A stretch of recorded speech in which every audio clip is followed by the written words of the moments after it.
Just when America was trying to set an example saying, Africa, you can't do this. It's against human rights. You cannot pass an anti-gay law. We will sanction you. We will cancel visas. It's against human rights to do this, Africa. And guess what America just did? They passed a new anti-trans law, anti-gay law in America, like yesterday. Sam George, what have you done to us?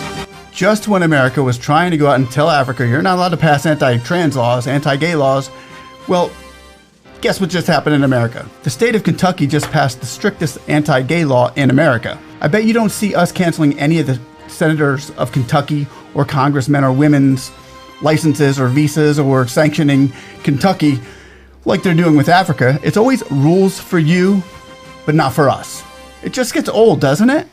He disagrees with us, but again, these bills are passed overwhelmingly. They express the will of the people. To express the will of the people. I haven't heard that in a while. Now, during the passing of this bill, there were protesters in the building screaming and disrupting the meeting, but we're told that they were being arrested and held in jail. Both the House and the Senate of Kentucky voted to override the governor's veto on the law that bans transgender care for young people. Condensed, it requires parents to be notified of any mental health service requests relating to human sexuality. It bans gender-affirming care for those under 18, including hormone therapy and surgery. And it would also revoke a doctor's license if they provide a gender-affirming care to minors. So basically it's saying, hey kids, you need to go talk to your parents before you go and do these things. Kids are going to rebel, we know that. And why do they rebel? Well, anger and spite, apparently. I think we are all coming here right now not only just anger, but out of just pure spite. Anger and spite. That's a rebellious attitude of a kid, a minor who wants to do what they want to do without knowing how life operates. Well, or somebody just got to her. There was opposition to the bill. Senator Karen Berg, who a few months ago had lost her transgender son to suicide, she voted no on the bill and had to say this to the queer people of Kentucky. Do not give up hope.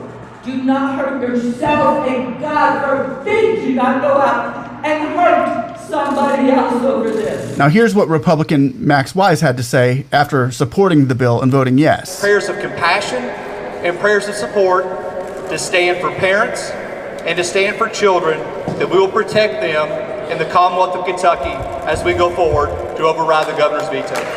Asking for prayers and concern. Now, he has 4 children, and all of them are doing fine. You see, this is where it gets me. It hits hard and kind of to the core. And it's sad that the Democrat senator lost her kid to suicide. It's just horrific. When you're 30 times more likely to commit suicide if you're a trans, why would you promote it to your children?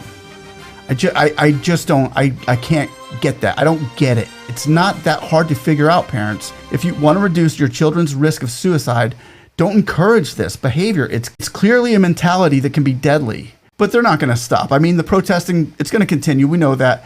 But when you see the people who are protesting, look at this. Do you see it? Do you want the world to be taken over by this? I mean, check this person out down here.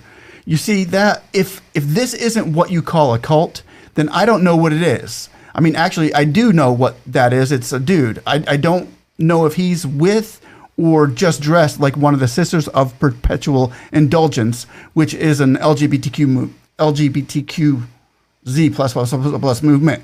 And they do some of the most sacrilegious things, and they proclaim it and shoot it out as satire. But here's the thing. Nobody starts off like this. This is just a manifestation over time for those who were curious and went down that little rabbit hole. It probably started off in a disguised form of peace and love.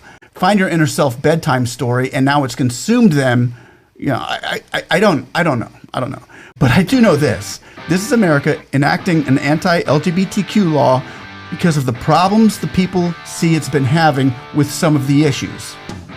That's the job of the government, to enact legislation, to vote on it, and to pass it or not, depending on the votes.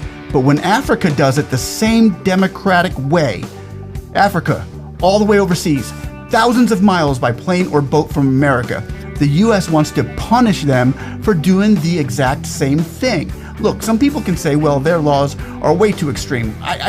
Look, I don't care. If it's punishment for stealing a candy bar, it's their law.